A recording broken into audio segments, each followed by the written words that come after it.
OSSC तरफରୁ ପୁଣି ଥରେ ନୂଆ ଅପଡେଟ୍ ବାହାରିକି ଆସିଯାଇଛି, ଯାହାକି ଆମର RI, ARI, ICDS ସୁପରଭାଇଜର, ଅମିନ୍, SFS ଏହିସବୁ ପୋଷ୍ଟ ପାଇଁ ଆମର ଆପ୍ଲାଏ ଚାଲିଥିଲା ଓ ଆପ୍ଲାଏ ମଧ୍ୟ ସରିଯାଇଛି। କିନ୍ତୁ ତାହାର ଏକ୍ଜାମକୁ ନେଇକି ବହୁତ ବଡ଼ ଅପଡେଟ୍ ଆସିଛି, ଯାହାକି ଆପଣମାନଙ୍କୁ ଏହି ଭିଡ଼ିଓରେ ଦେଖେଇବି। ତ ପ୍ରଥମେ ତ ଆପଣ କୌଣସି ଏକ ବ୍ରାଉଜରକୁ ଖୋଲିକି OSSC ଲେଖିକି ୱେବସାଇଟ୍କୁ ଆସିଯାଆନ୍ତୁ। OSSC ଲେଖିକି ତାହାର ଅଫିସିଆଲି ୱେବସାଇଟ୍କୁ ଆସିଯାଆନ୍ତୁ। ଏହାର ଲିଙ୍କ୍ ମଧ୍ୟ ଏଠାରେ ଦେଖନ୍ତୁ ଦେଖିବାକୁ ମିଳୁଛି। ଏହାର ଲିଙ୍କ୍ ମଧ୍ୟ ମୁଁ ମୋର ଡେସ୍କ୍ରିପସନରେ ଦେଇଛି, ତାହାରି ଉପରେ କ୍ଲିକ୍ କରିକି ମଧ୍ୟ ଏହି ୱେବସାଇଟ୍କୁ ଆସିଯିବେ।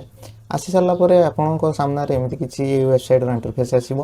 ଆପଣ ତଳକୁ ଆସିଯିବେ। ଏଠାରେ ଦେଖନ୍ତୁ ରିକ୍ୱାରମେଣ୍ଟ ନ୍ୟୁଜ୍ ଯେଉଁ ଅଛି, ଏଠାରେ ଦେଖନ୍ତୁ 17 ମାର୍ଚ୍ଚ 2024 ମାନେ ଆଜି 18 ତାରିଖ କାଲିକା ଡେଟ୍ରେ ନୂଆ ଗୋଟେ ନୋଟିଫିକେସନ୍ ଆସିଛି। ଏହି ନୋଟିଫିକେସନ୍ ଉପରେ ଆମେ କ୍ଲିକ୍ କରିବା। ଏହି ନୋଟିଫିକେସନ୍ଟି ଦେଖନ୍ତୁ ଆସିଛି ଏଠାରେ RI, ICDS ସୁପରଭାଇଜର, ARI, ଅମିନ୍, SFS ଏହି ପୋଷ୍ଟ ଗୁଡ଼ାକର ଏକ୍ଜାମ୍ ବିଷୟରେ ଏହି ନୋଟିସ୍ଟି ଆସିଛି। ତ ଏହାରି ଉପରେ ଆମେ କ୍ଲିକ୍ କରିବା। କ୍ଲିକ୍ କରିସାରିଲା ପରେ ଦେଖନ୍ତୁ ଏଠାରେ ଆପଣଙ୍କର ନୋଟିସ୍ଟି 17 ମାର୍ଚ୍ଚ 2024 ମାନେ କାଲିକା ଡେଟ୍ରେ ଆସିଯାଇଛି।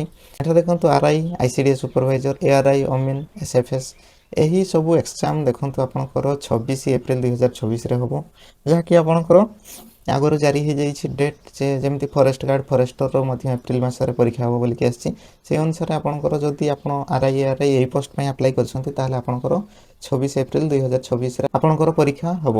ଏଠାରେ ସେମିତି କିଛି ସିଫ୍ଟ ୱାଇଜ୍ କି ଅଲଗା ଅଲଗା ଦିନ ଯେମିତି ଫରେଷ୍ଟର ଫରେଷ୍ଟ ଗାର୍ଡ଼ରେ ଦିଆଯାଇଥିଲା ଯେ ଆପଣଙ୍କର ସମସ୍ତଙ୍କର ପରୀକ୍ଷା ଅଲଗା ଅଲଗା ଦିନରେ ହେବ, ତା ସାଙ୍ଗରେ ଆପଣଙ୍କର ସିଫ୍ଟ ୱାଇଜ୍ ହେବ ଆଉ କ୍ୱେଶ୍ଚନ୍ ପେପର ସେଟ୍ ଅନୁସାରେ ଆସିବ। ଏଠାରେ ସେମିତି କିଛି ନୋଟିସ୍ରେ ଲେଖା ହେଇନି। ଯଦି ଆଗକୁ କିଛି ବି ଅପଡେଟ୍ ଆସେ ଏହି ଭିତରେ ତାହେଲେ ଆପଣମାନଙ୍କୁ ନିଶ୍ଚୟ ଜଣାଇବି। ଖାଲି ଏଠାରେ ଲେଖାଯାଇଛି ଯେ ଆପଣଙ୍କର ଯେଉଁ ପରୀକ୍ଷାଟି ହେବ ତାହା CBRE ମୋଡ଼ରେ ହେବ, ମାନେ କମ୍ପ୍ୟୁଟର ବେସ୍ ଏକ୍ଜାମ୍ ହେବ। ଏଠାରେ ଆପଣଙ୍କୁ କମ୍ପ୍ୟୁଟର ବେସ୍ରେ ଏକ୍ଜାମ୍ ଦେବା ପାଇଁ ପଡ଼ିବ, ଯାହାକି ମେନ୍ ଏକ୍ଜାମ୍ ଆପଣଙ୍କର ରହିବ। ସେ ମେନ୍ ଏକ୍ଜାମ୍ଟି କମ୍ପ୍ୟୁଟର ମାଧ୍ୟମରେ ଆପଣଙ୍କର ହେବ। ଏଠାରେ ସେମିତି କିଛି ସିଫ୍ଟ ୱାଇଜ୍ କି ଅଲଗା ଅଲଗା ଦିନରେ ପରୀକ୍ଷା ହେବ ବୋଲିକି ଲେଖାଯାଇନି ନୋଟିସ୍ରେ। ଯଦି କିଛି ବି ଅପଡେଟ୍ ଆସେ ତାହେଲେ ଆପଣମାନଙ୍କୁ ନିଶ୍ଚୟ ଜଣାଇବି। ତା ସାଙ୍ଗରେ ଦେଖନ୍ତୁ ଆପଣ ଯେତେବେଳେ ବି ଆଡ଼ମିଟ୍ କାର୍ଡ଼ ଡାଉନଲୋଡ଼୍ କରିବେ ସେଠାରେ ଆପଣଙ୍କର ଡେଟ୍ ତା ସାଙ୍ଗରେ ଆପଣଙ୍କର ସ୍ଥାନ ବା କେଉଁଠି ଆପଣ ପରୀକ୍ଷା ଦେବେ, ଟାଇମିଂ, ସେଣ୍ଟର ସବୁକିଛି ଆପଣଙ୍କର ଆଡ଼ମିସନ୍ ଲେଟର୍ରେ ଥିବ, ମାନେ ଆପଣଙ୍କର ଆଡ଼ମିଟ୍ କାର୍ଡ଼ରେ ଥିବ। ତ ଆପଣ ଆଡ଼ମିଟ୍ କାର୍ଡ଼କୁ ଡାଉନଲୋଡ଼୍ କରିବେ, ସେଠାରେ ଆପଣଙ୍କର ସବୁ ଡିଟେଲ୍ସ ଥିବ। ସେହି ଅନୁସାରେ ଆପଣ ପରୀକ୍ଷା ଦେବା ପାଇଁ ସେହି ସେଣ୍ଟରକୁ ଯିବେ। ଆପଣ ଯେତେବେଳେ ଆପ୍ଲାଏ କରିଛନ୍ତି ଆପଣଙ୍କର ପରୀକ୍ଷା ସେଣ୍ଟର ଚୁଜ୍ କରିଛନ୍ତି, ତ ସେହି ପରୀକ୍ଷା ସେଣ୍ଟର ଭିତରୁ ଆପଣଙ୍କର ଯେଉଁ ପରୀକ୍ଷା ସେଣ୍ଟର ହେଲେ ଗୋଟେ ଆପଣଙ୍କର ଏକ୍ଜାମ୍ ହେବ। ତ ସେହି ଅନୁସାରେ ଆପଣ ଆଡ଼ମିଟ୍ କାର୍ଡ଼କୁ ଆଗରୁ ଡାଉନଲୋଡ଼୍ କରିନେବେ ଆଉ ରେଡ଼ି ହୋଇକି ରହିବେ ଆପଣଙ୍କର ପରୀକ୍ଷା ସେଣ୍ଟର କେଉଁଠି ହେଉଛି। ଆଡ଼ମିଟ୍ କାର୍ଡ଼ ଡାଉନଲୋଡ଼୍ କରିବା ପାଇଁ ଆପଣ OSSC ସାଇଟ୍କୁ ଆସିବେ। ସେଠାରେ ଆପଣଙ୍କର ୟୁଜର୍ ଆଇଡ଼ି ଆଉ ପାସୱାର୍ଡ଼ ଦେଇକି ଲଗ୍ଇନ୍ ହୋଇକି ଆପଣ ଡାଉନଲୋଡ଼୍ କରିପାରିବେ। ଯଦି ଆପଣଙ୍କର ପାଖରେ ପାସୱାର୍ଡ଼ ନାହିଁ ତାହେଲେ ଆପଣ ମୋବାଇଲ୍ ନମ୍ବର OTP ଦେଇକି ମଧ୍ୟ ଲଗ୍ଇନ୍ ହୋଇକି ଆପଣଙ୍କର ଆଡ଼ମିଟ୍ କାର୍ଡ଼କୁ ଡାଉନଲୋଡ଼୍ କରିପାରିବେ।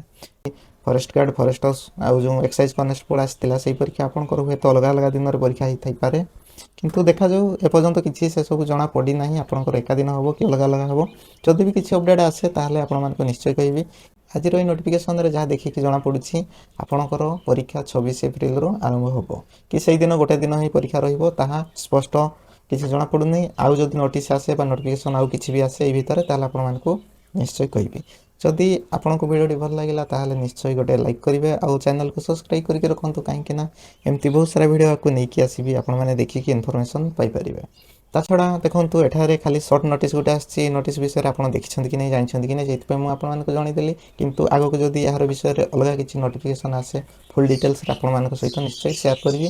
ଆଜିର ଭିଡ଼ିଓରେ ବାସ୍ ସେତିକି ରହୁଛି। ନମସ୍କାର, ଆଉ ଗୋଟେ ଭିଡ଼ିଓରେ ଦେଖା ହେବା।